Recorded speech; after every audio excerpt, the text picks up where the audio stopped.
Matapos makasama ni Caprice ang ama, ang ina naman ng isa pang task leader na si Joaquin ang kinausap ni Kuya. Maligayang pagdating sa bahay ko. Thank you po. Maaari ka ba magpakilala? Kuya, ako po si Sunshine, mami po ni Joaquin. Excited po ako makita si Joaquin. Parang ito yung longest na hindi po kami nagkita, kuya. Nakaka-lonely. Kwentuhan mo nga ako tungkol kay Joaquin.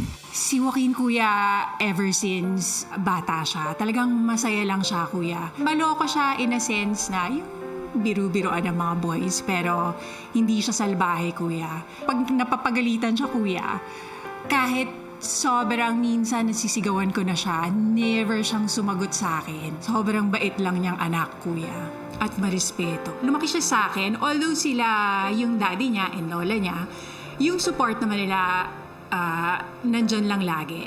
Pero sa bahay, yung kami lang. Pero despite na parang yung tinuturing na broken family, I never mentioned that word to him.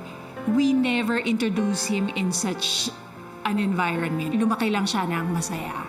Wala siyang parang sama ng loob maski kanino. Gusto kong ma-feel ni Joaquin is that kung ano man yung family na para sa kanya, maski naghiwalay kami ng tatay niya, is sa kanya pa rin yun. Hindi ko ipagkakait sa kanya yon kasi karapatan niya yon as a person. Mamaya, magkakaroon ka ng pagkakataon na makapiling si Joaquin. Naku, salamat, kuya. Ilang sandali pa, si Joaquin pinatawag na ni Kuya. Hi, Kuya.